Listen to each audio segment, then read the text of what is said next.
Hi, it's Taylor T. Carlson, and I'm back with another video for you.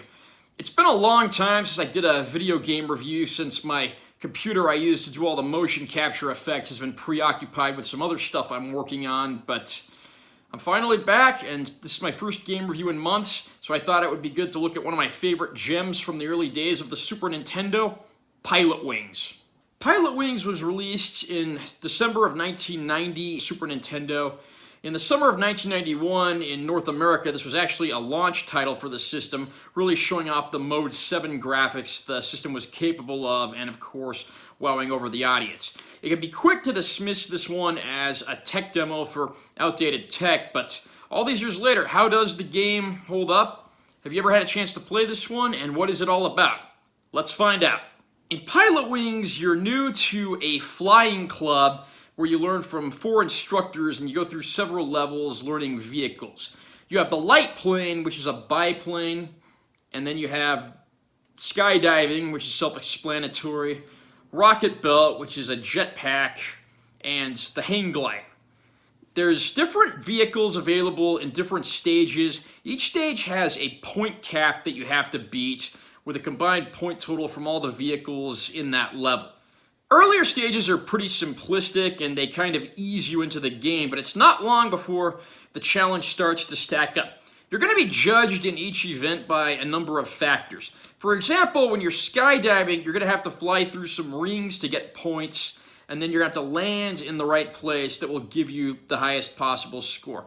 You're also judged on things like speed, accuracy, and a number of other factors depending on what event it is, what level you're in, and so forth. In addition, in most events, there's going to be a special place where you can land, and if you successfully do that, you can get a bonus stage. Getting the bonus stage automatically gives you the perfect 100-point score for your event, plus you can add plenty of points onto that. If you know how to get the bonus games and you get a lot of points in those, it's possible to complete the instructor's set of missions without even playing every vehicle. It's tough to pull off, but sometimes it can be very rewarding. If you successfully complete all 4 of the initial missions, you'll get to go on a helicopter mission in which you can fire rockets at cannons on the ground as you go to land to rescue your instructors. Of course, the challenge is really upped here because you're using live ammunition, and a single shot from the enemies will take you out of the sky.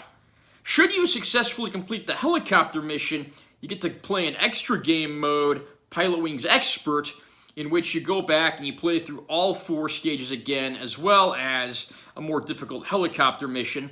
These times around, there's much worse weather, higher point requirements, tougher obstacles, the list goes on.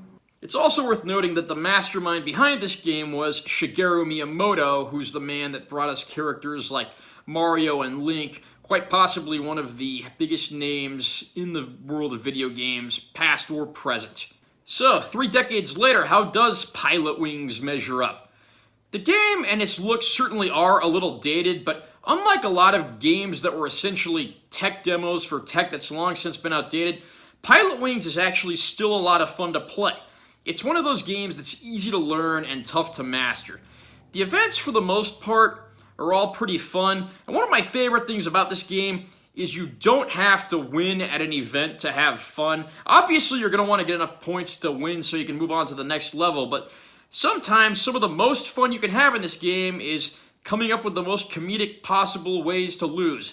And the game doesn't take itself too seriously, so try skydiving without opening your parachute. Try going to the highest point possible with the rocket belt and crash down to Earth at maximum velocity. Sometimes the animations are hilarious enough, and sometimes just hearing the angered reactions of your instructors can also be a lot of fun.